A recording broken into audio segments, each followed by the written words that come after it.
Hello, what's up mga ka-ML? Ako nga pala si Sir Ash, ang inyong abot kamay na math teacher. Alam nyo ba kung ano yung pinakasikat na theorem dito sa geometry? Kung hindi ay tapusin mo ang video na to at ituturo ko sa iyo kung ano yon.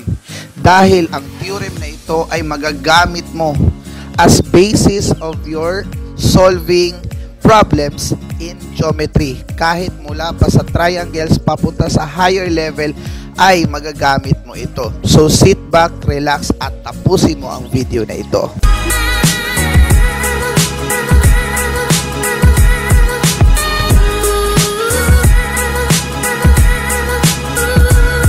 Okay mga ka-ML, ano nga ba itong pinakasikat na theorem sa geometry? Well, actually, itong theorem na ito ay natututunan natin mula pa sa grade 7 tapos ini-introduce ulit pagdating ng grade 9 and somehow pagdating natin sa grade 10 naa-apply pa rin natin siya and even in the higher grades like senior high school. Itong theorem na ito ay ginawa lamang ng aking paring Pythagoras. Yes, si Pythagoras kasi siya yung isa sa mga mathematician noon na kung saan yung right triangle ay ginawa niya ng formula na kung saan ito ay dinerive mula sa right triangle similarity. Sa pag-derive niya doon, nakita niya na pwede palang gamitan ito ng isang formula o isang theorem na kung saan merong kinalaman ang mga legs doon sa kanyang hypotenuse. Okay, so simulan natin. So, ito ang mukha nito. So, nakikita natin, isa itong triangle na merong right angle or 90 degrees.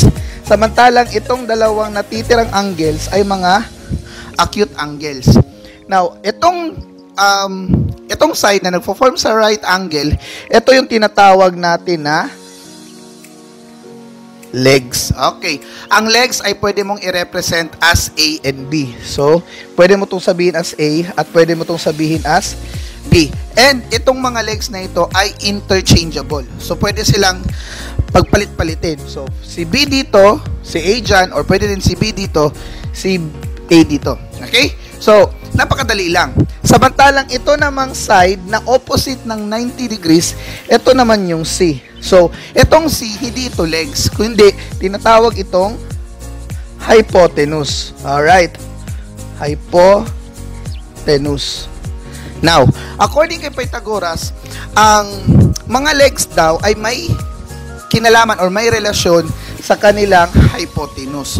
So, ang nagawa niya na formula or ang nagawa niya na theorem based on this figure is that kapag isa-square mo ang A at saka isa-square mo din ang B tapos i-add mo ang result doon, ang lalabas ay ang squared ng C. So, ang tanong yan, how sure is that? Okay. So, pwede tayo mag-consider ng mga numbers. Pwede tayo mag-consider ng mga figures. Somehow, if we denote this B as 3 and this A as 4, the question is, what is C? Pero sabi nila, ang gagawin mo lang is, you substitute the given formula by the given values. So, ang A natin ay 4, ang B natin ay 3. So, magiging 3 squared yan. At ang C naman ay hindi pa natin alam. So, C squared lang. So, technically, 4 times itself, ang sagot, 16. 3 times itself, ang sagot, 9. Kasi, a square of 3 squared, that is, by times, multiply by itself. Now, that is C squared pa rin. Hindi pa natin alam. If we add this one, 16 plus 9, ang sagot ay magiging 25 equals C squared.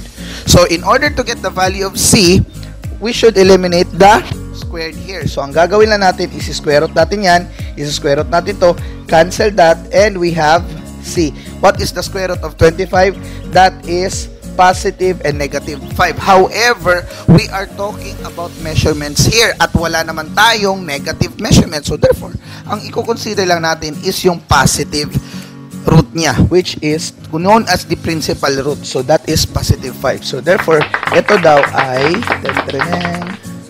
5. Alright. So, napakadali lang ng Pythagorean theorem, di ba?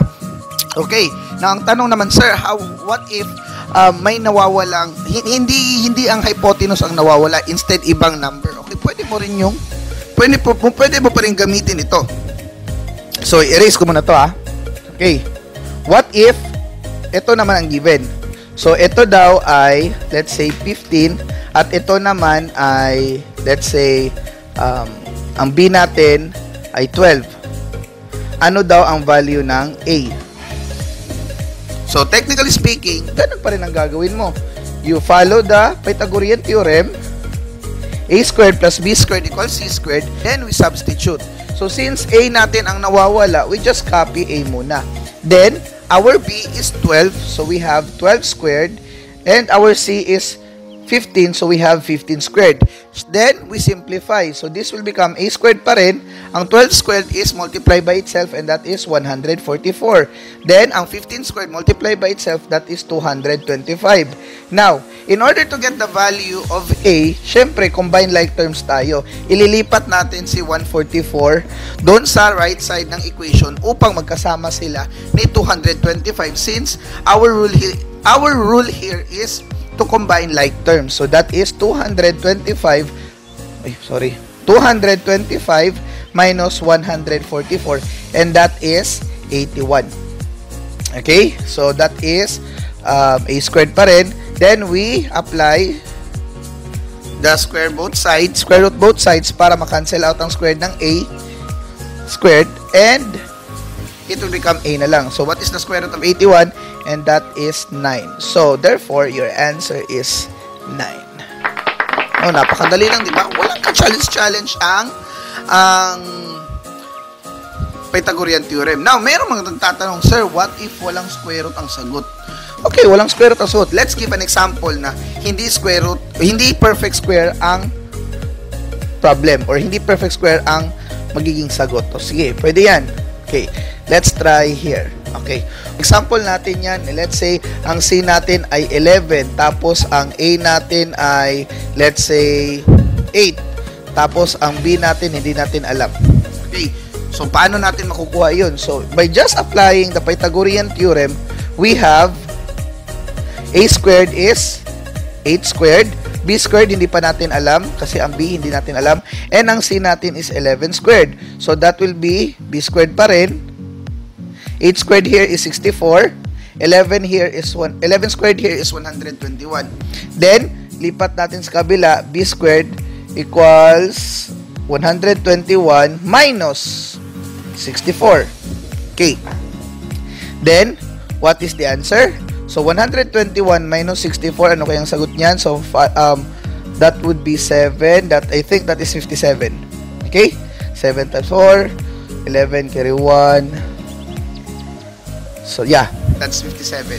So, square root both sides. So, that is B squared. Maka-cancel out na ang squared. And that will become square root of 57. Sir, bakit square root of 57 ang sagot?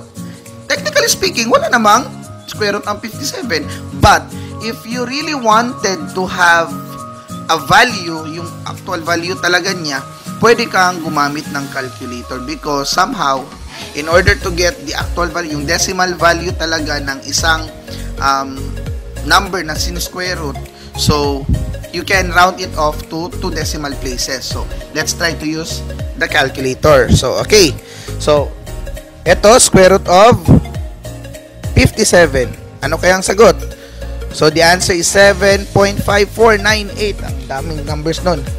So, 7.5498. 7.5498. So, we round this off to the nearest hundreds or 2 decimal places of 1, 2, 4. So, since ang 4 natin, ang next number niya is higher than 5 or 5 higher, so magdadagdag tayo dito ng isa according to the rule of rounding off and then may erase na ito. And this is our answer. Okay? So, it would be approximately 7.55. Okay? So, napakadali lang, di ba? Now, tanong yun, Sir, saan mo pwede itong ma-apply sa totoong buhay? Pwede mo itong ma-apply. Ito, ginagawa ko to sa mga students ko. Mahilig ako sa pagdodrawing kahit hindi ako masyadong artistic. So, let's say, meron tayong, let's say, yan, building. Ang building na ito, hindi gustong akyatin ng isang napaka-poging lalaki. Alright. So, etong lalaki, ang distance niya mula sa building, let's say, is 12 meters.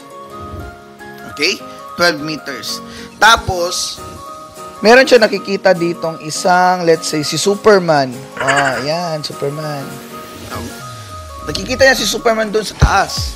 Ang tanong, gaano kaya kalayo si Superman sa kanya? Ito yung tanong dito.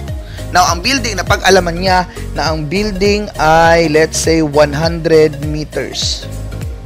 So, ang tanong, gaano kalayo si Pogi Boy kay Superman? So, syempre, napakadali lang ng ano na ito.